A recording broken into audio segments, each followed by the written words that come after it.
Hello everyone, it is Kerry-Jean Watson here. I've got something I want to share with you today.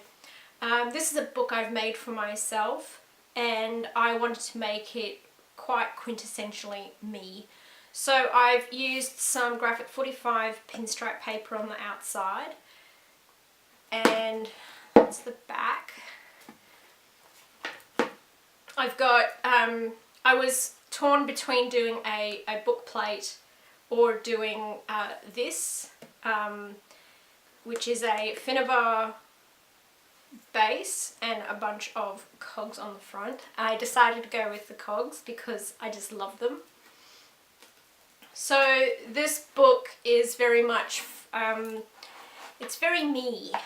So I've done a graphic 45 paper on the inside, and the pages, the signatures are created using a combination of the Cafe Au Lait collection, which I've resized the pages to actually fit this dimension book, and also some coffee stained paper, which is it's all simply printed on standard 80 GSM printer paper, and the coffee stained paper is exactly the same.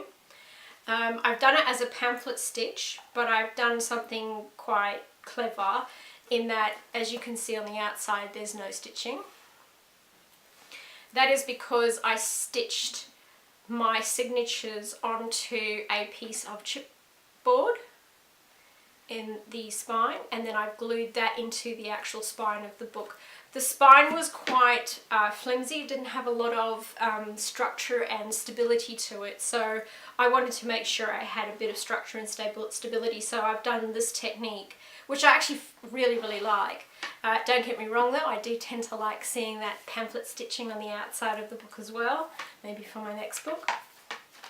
So as you can see, I've got the Cafe Au Lait book kit pages in some of the signatures. So I've done a Cafe Au Lait signature, and then a coffee stain signature, and then a Cafe Au Lait signature, that sort of thing. I've used these lovely generic brass book corners, which I really like, and I made sure when I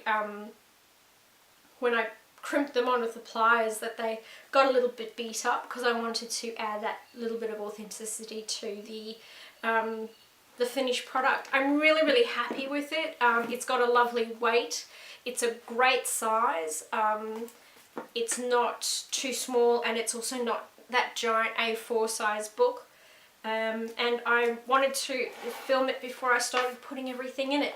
As you can see, I have a lot of just plain old blank papers with the coffee stain, and I haven't done any stamping or anything because I'm going to be doing a bit of illustration in this book as well. So it's all quite plain at the moment, which is how I like to work with things.